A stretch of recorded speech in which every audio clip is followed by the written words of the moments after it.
আসসালামু আলাইকুম। আপনারা একটু পুরনো কথা বলি। রংবাজ সিনেমাটা কি দেখছিলেন আপনারা? আহ, তো রংবাজ সিনেমাটা যদি দেখে থাকেন তাহলে বলবো আপনারা ওই সিনেমায় আসমা ঝিলিক নাম করে একটা মেয়ে অ্যাক্টিং করছিল। আপনাদের মনে আছে কিনা আসমা ঝিলিক? ওই মেয়েটা মারা গেছে। আজকে দেখলাম, সকালে দেখলাম, আমি অবাক হইলাম।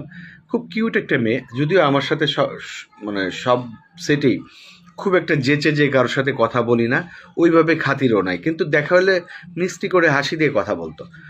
তো অবাক হলাম আমি।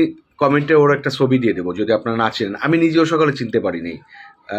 কোনো একজন অভিনেতা, উনি ভিডিও করে মানে পাবলিশ করছে যে আসমা ঝিলিক মারা গেছে। আমি চিনি নাই। পরে ঝিলিক দিয়ে সার্চ দেওয়ার পরে দিলাম, আল্লাহ, এই ওর সাথে তো আমি কাজ করছি রংবাজে। রংবাজে অনেক অনেক কষ্ট করছিলাম আমি। সেটা হচ্ছে প্রায়, মানে এটা আমি আমার লাইফে কখনো এই কষ্টের কথা বলতে পারবো না, মানে বুঝাইতে পারবো না। এবং শামীম আহমেদ জনি চলে গেছে। শামীম আহমেদ জনি আমাকে কখনো মূল্যায়ন করে নাই, যেটা উনি অনেককে করছে, মানে অশিল্পীদের করছে। কেন করছে সেটা আমি জানি।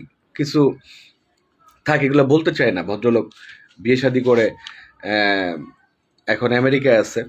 তো শুধু এটুকু বলি, সঠিক ট্র্যাকে থাকলে কিন্তু উনি ইন্ডাস্ট্রিতে থাকতো। তো ইন্ডাস্ট্রিতে কেন নাই? উনি সঠিক ট্র্যাকে নাই এই জন্য। আল্লাহ যে যে ব্যাপারটা নিয়ে সৎ থাকবে সেই জিনিসটা থেকে তার রিজিক দেয়। তো উনার রিজিক আসলে ইন্ডাস্ট্রিতে নাই। উনি অনেক ভালো ডিরেক্টর ছিলেন এবং একসময় আমার খুব কাছের মানুষ ছিলেন।